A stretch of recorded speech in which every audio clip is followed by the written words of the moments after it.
We're going to be discussing a very powerful and hard-hitting series today. This one's Dahaad, and it's from Amazon Prime Video India. I have with me the creators Zoya Akhtar, Reema Kagti, and Ruchika Oberoi. Hello and welcome. Hello. Hi. Hello. Hi.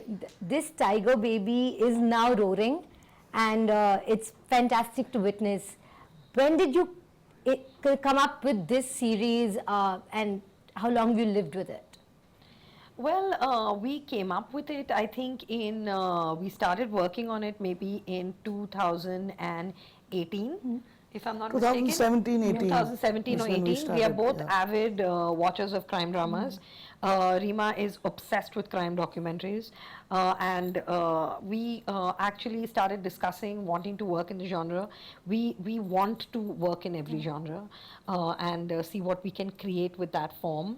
And this came out of a lot of discussions on what we wanted to do. And yeah, so it started at that time. And you did Gully Boy, which was coming of age. You did a Made in Heaven when series were relatively new in India, and now you have a police procedural that is led by a woman, and you have three women, who are part of it.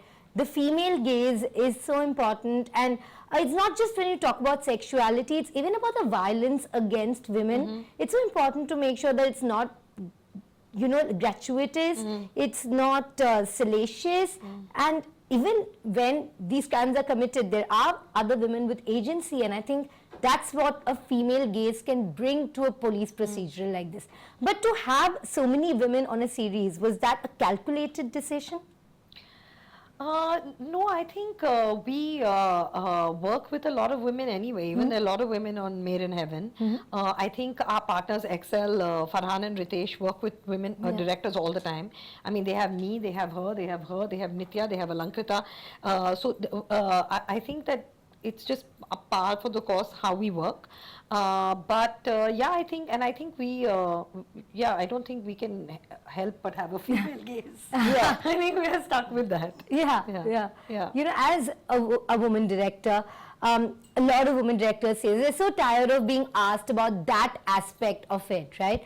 But I think there is still so much curiosity in a country like India where it's been so male dominated. As someone who has been directing for years, and as a director, how do you feel about this question and that conversation that still continues today? I mean, I think it is a relevant question. Because we've been around and asked so many times, it does get tedious. Yeah. But, these are the questions that make, that I think bring gender inequality to the forefront, and it makes you, it makes people do studies and why there aren't enough women creators, not just in India, anywhere in the world. So yeah, I mean, though they're tedious, I think they're important questions. Absolutely. And in a series like this, Ruchika, I really love the fact that it wasn't rushed. At the same time, it was very thrilling and yet not indulgent, right? The three of you, did you have to work on this blend, this particular blend of making it that tight rope of suspense and yet not being too formulaic? Well, yes. I mean, there is.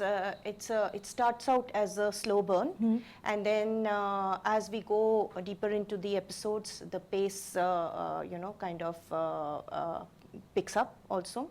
So that's how the story starts in a sleepy town where people are not aware that something like this is going on, and then from there it starts to build, and that's the kind of pace that we went for. And okay, honestly, I've only been given the first 2 episodes, and at 1 a.m. I wanted to ask them, can you please give me more? Because we've all become so used to this binge watching, and we need that immediate gratification. I'm still waiting on the rest of the episodes. But a series like this, how much of it do you think hinges on suspense? Like, you don't want people to give out spoilers, or are you okay with it? Like, even if there is a spoiler, people will want to watch it for how it's done. I know, for one, I will. No, I mean, there are 2 kinds of suspense. One is where even the audience and the lead don't know who did it. And there's another kind of suspense that the audience knows. The audience is in cahoots with the filmmaker, yeah. but the characters don't know. Yeah. You know, so it's different kinds of things. But here, I mean, definitely you want to know how it happened, you want to know how they're going to get to him, and you want to be hooked enough with the characters' personal stories to see how they unfold, what their journey is. And this is such a fabulous cast that you've put together. I know Sonakshi was attached to this project right from the beginning. You can have your pick of actors. How did you zero in upon this final cast? I think because each one was absolutely the perfect person to play that part. That's why. All right, so that was quite And we loved That out was- that yeah. they said yes. Yeah. And you said this has been in the making since 2018, and we've all been quite excited about it. What was the delay? Was it in production also for quite some time? Yeah, I mean, COVID was the delay. Okay. You know, the lockdowns Ah, and then. COVID. Yeah. Sure. Okay, so was it start to finish schedule? How did you? No, we had got to shut locked it down. down. Oh, you shut it down. There was a break There in was the a middle. break of 8 months in the shoot. Then we, Okay. no, more than 8 months. More. I think. Nearly a lockdown, year. Lockdown, Alright. Nearly a Feb, year. And Yeah. then we went back to shoot the next January. Next January. So yeah. Okay. It's quite an unusual situation. Unusual series as well, so quite fitting with that. Another aspect that I personally loved was that the heroic scenes, right? All of them are led by women, and that sort of representation is great to see on screen. It's subversion now here in India, in this scenario. Do you think it's going to be just mainstreamed very soon? You mean a women-led? Not just women led. I feel like, you know, when Sonakshi goes and unties somebody from the tracks in that Sure. way she does. In my mind, I think I've seen a man do a lot Yeah. of this. For me, a woman doing this on screen is still quite new in this country, and it's quite empowering, right? For that to become normalized, do you think it's going to take some more years? Because we've had the conversation about women-led series. But and this films is for quite mainstream. some time. What makes it not Yeah, mainstream? no. is mainstream. No, you are mainstream. Yeah. No, absolutely. This is as Yeah. mainstream as it gets. But I'm saying for it to become more common, 50% representation. Do you think we're approaching that or still some time away? No, I think we're very far away from that. Okay. But not just here. 50% representation, yeah. But I think it's much more. It's more there on the streaming platform and on TV. Yeah. I think on TV actually it's skewed towards female-led. Then theatrical is I still don't know. male-led. Skewed, I don't know. No, You think so? Yes. I Okay. think there are more female-led shows on television Alright. than there are. You know, you are right. On television. Yes, of course. So Yes. that's a huge, that's Yes. the most penetrated format in the country. So that is, and theatrical is more male-led, and I think OTT is kind of like a balance. And slowly. Slowly, you think that's going to come up. Ruchika, shooting a series like this, right? What were the sort of on-ground challenges that you faced? We already discussed a fantastic, talented cast. Is that half the job done? Definitely. A talented cast, a well-written script, that's already half the job done. Yeah. Now all you have to do is, just shoot the script and you're there. But yes, of course, on the ground, there are a lot of challenges because this was a very big series and a huge cast and deadlines and all of those things which come with OTT. So, definitely it's a different ball game from, say, maybe shooting a feature and all. You have your day is packed. You have to meet your day. You have to deliver, and all of those challenges that come with that. It was, of course, exciting to meet those challenges as well. You know, but you say it like it's easy. It's not, right? To live up to a cast of that and a script that is so good. That by itself is also another challenge that you grapple with. Yes, but that's director. also Ruchika something that managed helps to do you. that very well. Yeah. That also helps you, I mean, Yeah. of course, you have to match up with that, but then that also is, if you have excellent cast and you have an excellent script, then you just work with that, and that's half your job done. So that's half the job, and the other half, Reema, what was your half like?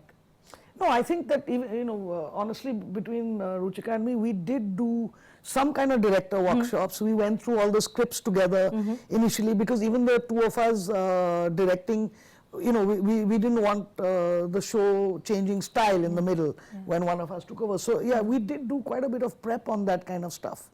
and she's Yes, we. she's making it sound very easy. Yeah, I mean we did do that kind of stuff, a lot of prep and work together. So you give us an insight into the difficulties. You make it look easy for sure.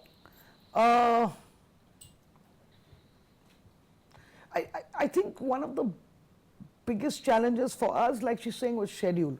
It was, the number of pages that we had to get every day, and there was no one scene that you're happy to just shoot. We wanted every scene to be special. So I think for us, schedule was a big challenge. Okay, and that really does translate on screen. Yeah. It always shows Yeah. when there is a Yeah. product that's well crafted. Plus, and on the ground, things are always different from what you're being told. Like that train sequence, for example, Yeah. we were told we have 6 hours and the tracks will be clear. And every 15 minutes, the entire crew had to get off the tracks because there would be a train coming by. So, I mean, so your 6 hours actually becomes 3 hours, but you still have to deliver the scene. So, yeah. So that really is a metaphorical disturbance. And as Reema said, like directorially, to make sure that all the episodes have an even look, so that it, so that it doesn't jump out that another director suddenly come on to direct this episode. We had extensive discussions in terms of shot design, in terms of movements, in terms of color scheming, all of that. So we had kind of decided on the visual language that we are going to employ. We had decided on the kind of acting that is, so all of those things were definitely worked upon prior to us going on set. And Okay, that explains a lot about the cohesivity of the product. It's definitely not incidental. I'll wrap up. My last question. This is a series which definitely has an impact on one, right? Its moral compass is very clear. As a filmmaker, are you setting out? I know you're hugely entertaining filmmakers, creators, but is it also special to you when the message is something that's this important? I mean, every film, I feel every film of mine has had some kind of messaging. And obviously, if you're having some kind of messaging or something that your film is about, it's important, and it could be something extremely personal like Zindagi, or like Luck by Chance, or it could be something that is based in society, like the family structure in Dil Dharakne Do, and how we view that, or Gully Boy, which is about the class.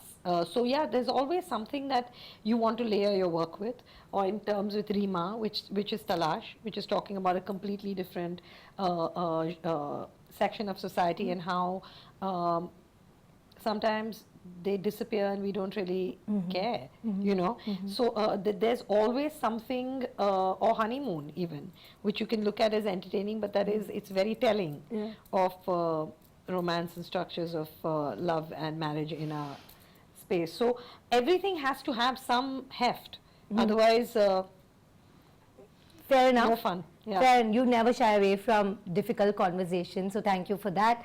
And thank you for always continuing to entertain and thrill us in equal parts. Thank you. Thank Thank you you. so Thank you. much.